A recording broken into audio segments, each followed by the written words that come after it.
Mayong adlaw kanatong tanan, nanukad gikan dinhi sa Sugbo TV Studio. Ako si Paula Mendoza.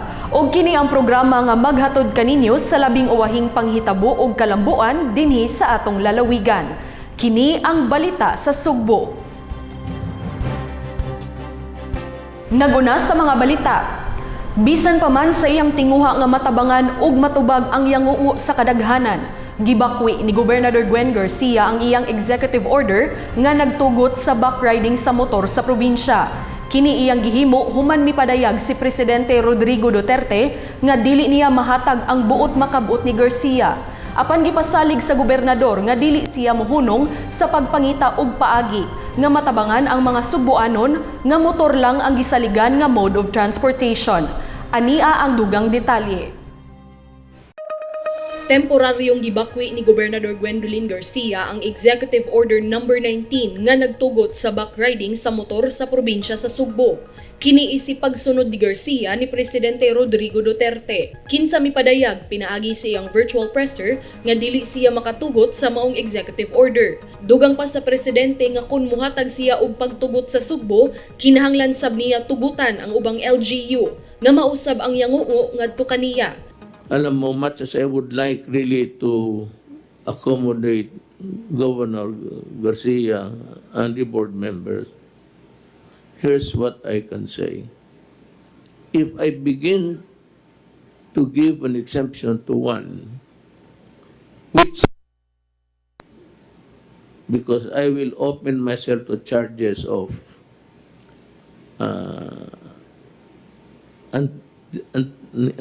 anti-graft law, giving another an undue advantage. Si Garcia nagkanayon nga iyang gihimo ang tanan aron maalibyuhan ang pag-antos sa mga Sugboanon sa kakuwang sa transportasyon. Hinungdan nga iyang gitugutan ang backriding. Apan kay ang presidente na ang nisulti, iya kining sundon. Apan dugang sa gobernador nga dili siya mohunong sa pag-apilar ngadto sa presidente ug sa IATF nga tugutan ang pag-backride. Naibaw mo, ang presidente mo na ganun pinakalabaw nato sa tanan. Gipili mo sana siya sa katawhan. Siya sana akong presidente. Mao na nga ayaw mo kawala o paglaom mga kaigsuonan ko. Pagkakaroon lang, well, maybe this is a temporary setback. I have been doing my best. Magpadayon gihapon ko ug paningkamot alang ninyo. Kay nasayod ko nga importante gyud kini kaayo ninyo nga mga Sugboanon, daghan kaayo mo nga kada adlaw nagantos nga walay masakyan. Tungod sa pagbakwi, wala madayon ang espesyal nga session sa Hunta Probinsyal nga motokiunta sa maong EO. Matod ni Bukal John Ismael Borgonya sa ikatulong distrito nga nasagmuyo ang provincial board sa pahayag sa presidente. But considering the pronouncement, pahayag naman ng atong presidente earlier, so good as dead na nga ordinansa. Unless i-usbon sa interagency task force. Mood ang academic na siya? Wala na siya yun. Kanina ordinansa. So maghuwat lang ta kung naikausaban sa guidelines sa interagency task force, diyan na ta maka-ingon ta nga posible mapasa ni balik ng ordinansahan. But how do you feel about it? Well, feel bad kay personally lang, we have legal basis man. Ikaw naman ang governor o kita personally at usang itunan nga pwede gyud ta kang kapasalan ni ordinansahan. But kinsa man ta para mugo against sa president, no? Nga klaro na muli kay iyang pronouncement na dili siya moalaw. Alang sa balita sa Sugbo, kini si Paula Mendoza. Sa wala pabakwian ni Gobernador Gwen Garcia ang iyang executive order kalabot sa backriding sa motorsiklo. Mipagawas og manifesto ang 7 ka kongresista sa lalawigan sa Sugbo, isip suporta sa katuyuan sa gobernador. Sila nagkahiusa bisan pa man nga lain-lain ang ilang kolor sa politika sa milabay nga eleksyon. Ania ang report ni John Fredson Granada. Nagkahiusa ang mga kongresista sa tibuok Sugbo sa pagsuporta sa executive order nga giluwatan ni Gobernador Gwen Garcia nga magtugot sa backriding sa motorsiklo. Usa ka manifesto ang gipirmahan sa tanang kongresista sa Sugbo ug bisan pa man nga wala magkakuyog sa miaging piniliay niining panahon sa krisis, iya gisalikway ang politika alang sa kaayuhan sa katawhan. Doon ako ipakita ninyo kay nadunggan sa atong mga kongresista. Ang pitog yun, ka congressmen, gikan sa 1st, 2nd, 3rd, 4th, 5th, 6th, and 7th districts. Crossing political boundaries. Sama sa nahitabo nato sa provincial board. Wa may magkuyog ni atong milabay nga piliay. Apan karong panahon sa krisis, unsay nakita ninyo dinhi sa probinsya sa Sugbo. Sa Cebu Provincial Government, nagtinabangay tanan. We crossed political boundaries. Ang tanan natong provincial board members, lakip na gali ang atong vice governor, isuportar sa tanan nato nga lakang. Kay sayod sila. In this time of crisis, kinahanglan mag-unite ang tanan. Matod ni Gobernador Gwen Garcia nga dili na lang lisod-lisoron ang mga lungsuranon ug tugutan na lang nga makaangkas gamit ang motor tungod kay kini ang naandan nga mode of transportation sa kadaghanang lugar sa probinsya sa Sugbo. Katuuntang nakaabot ngadto sa mga kabukiran nga barangay. Nga walay lain nga mode of transportation, walay laing masakyan kung dili motor. Ipaminaw namo ang inyong mga hangyo. Gipasabot ni Garcia nga iyang gipaminaw ang tagsa-tagsa kayango-ngo ug hangyo sa mga lungsuranon ug gani iyang gitun-an ang balaod ug alang niya nga bisan og balibalihon pa ang balaod wala kini magdili sa pag-angkas sa motor. Ang kanang backriding policy itun-an tanan. Ang balaod ana, Republic Act 4136. Kanang Republic Act 4136, mauna, ang Transportation Code, kung diin, gitagsatagsa dito, kung unsay pwede, udagan, lakip na ang motorsiklo. Kung diin, gitugtan usab ang backride. Gitataw ni Garcia nga nagsubay sa balaod ang iyang Executive Order No. 19 sa RA 4136 ug ang LTO Memorandum Circular 2020-2185 maoy nagsupak sa balaod sa RA 4136. Mauna ang content sa atong executive order. Itugtan nato in conformity with Republic Act 4136. Because a memorandum circular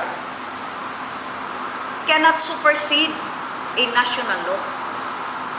Dili nga mas gamhanan ang usa ka circular kaysa balaod. Amin dahon sa natong balaod. Nakalatid sa manifesto nga ang pagdili sa backriding sa motor usa ka dakong violation sa RA 4136. This is a flagrant violation of Republic Act 4136, which does not prohibit the use of private motorcycles to transport passengers provided the passenger is related within the fourth civil degree of consanguinity or affinity and provided further that no fee is charged. Gipasalamatan ni Garcia ang kongresista ingon man ang hunta probinsyal kay bisan pa man nga daghan ang misupak apan nagkahiusa nga tabangan ug mahatagan og pagtagad aron muhupay ang pag-antos sa mga lungsuranon. Kini no backride policy, magpasalamat ako na nisuportar yun ang atong pito na kongresista. Crossing political boundaries. Wala may magkuyog tanan ni atong milabayng piliay, apan kabahin niini. Kabahin sa inyong pag-antos, sa inyong hangyo nagkahiusa. Ang atong pito ka kongresista, kauban sa atong hunta probinsyal, kauban kini inyong gobernador. Alang sa balita sa Sugbo, kini si John Fredson Granada. Gipasalig ni Gobernador Gwen Garcia nga iyang buhaton ang tanan aron mabuhi og balik ang turismo sa lalawigan sa Sugbo. Ang tourism sector ang usa sa labing apektado sa krisis sa COVID-19. Tungod kay nahunong ang pagbiyahe sa mga turista o gipasira ang mga hotels o resorts. Si Sheila Gravina sa dugang detalye. Buhion og balik sa kagamhanan sa lalawigan sa Sugbo ang kalagsik sa turismo sa probinsya. Karon nga anam-anam nang nakabangon ang mga Sugboanon sa krisis sa COVID-19. Kini ang gisaad ni Gobernador Gwen Garcia atol sa iyang pagbisita sa isla sa Malapascua, lungsod sa Daan Bantayan, niadtong Hunyo 5, uban si Department of Tourism 7 Director Shalimar Tamano. Matod sa gobernador, ang iyang pagbisita sa Malapascua Island naghatag og sipa nga signal nga buhaton nila ang tanan aron mahibalik ang kadasig sa turismo sa lalawigan. Maningkamot ta nga buhion nato og balik ang turismo kay daghan kaayong panginabuhi ang naapektuhan niini.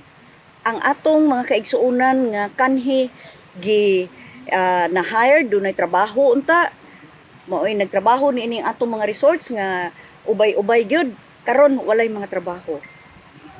Ang atong mga investors kani sila nga niya nagantos apan wala mo biya niya gihapon kay nituo sila nga mahimo gihapon ni natong bangunon.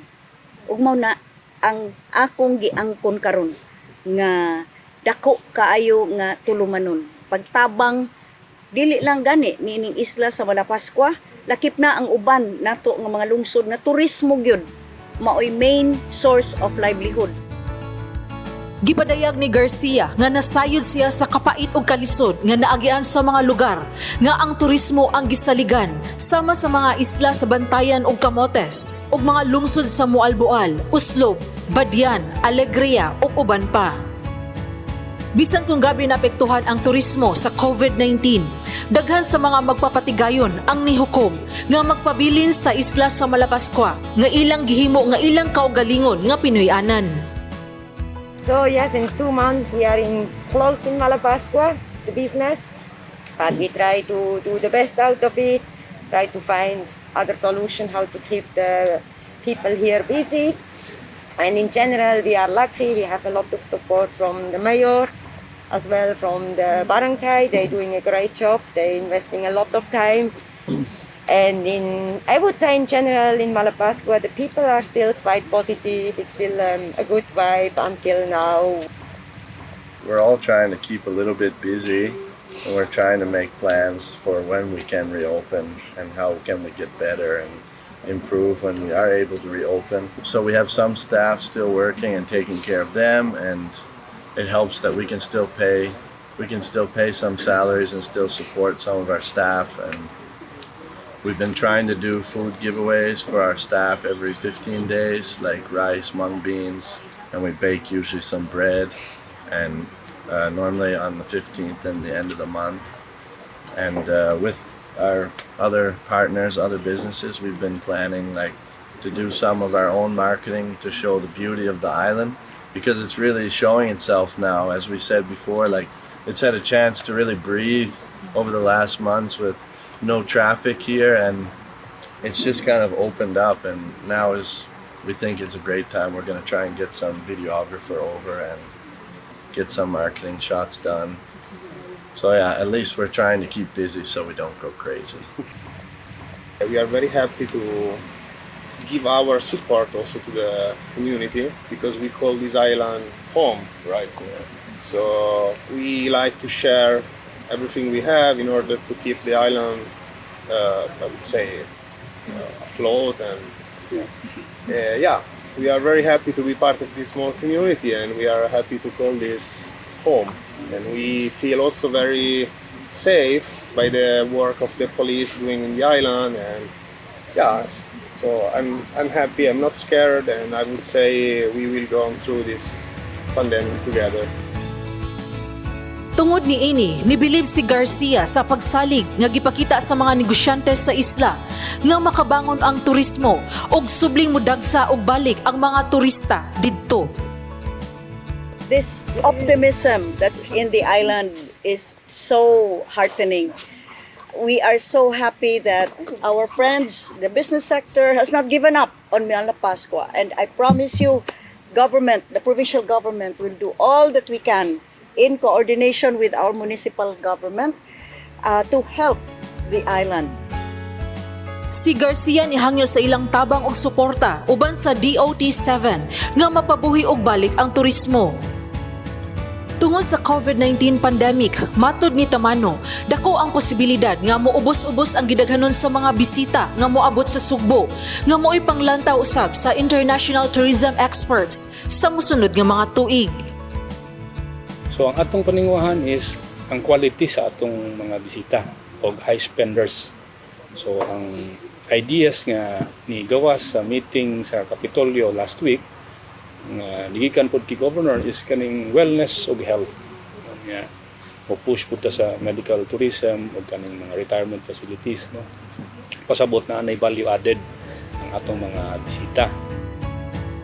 Gidugang sa direktor nga dunay programa ang DOT nga mopautang sa tourism industry players aron sila makabangon pinaagi sa 70 bilyones pesos nga pondo nga gipangayo sa ilang buhatan sa Kongreso. We will make sure nga kung ma-approve na siya sa Kongreso o sa Presidente ang tungod sa kadako sa size sa industry sa Cebu, no, nga mahatag gid nato ang tabang buot yang dapat gid mahatag the fair share, no, of Cebu of this kaning tabang ikan sa gobyerno sa atong mga stakeholders nga naglisod. Sigon ni Tamano, tagaan nila og higayon ang mga establishmento alang sa accommodations nga mo-apply og permit to operate. Sud ning si Manaha, magtigom og balik si Garcia sa mga mayor sa kalungsuran aron ipresentar ang ilang recovery proposals, safety procedures o guidelines sama sa diving o canyoneering. Karon nga naman ang nakabangon ang lalawigan sa Sugbo gikan sa krisis sa COVID-19 pandemic. Usa sa mga gipanimuha ni Gobernador Gwen Garcia nga alang-alang sa makabangon ang turismo sa probinsya sama sa isla sa Malapascua nga usa sa paboritong dagsaan sa mga turista. Alang sa balita sa Sugbo, kini si Sheila Gravinez.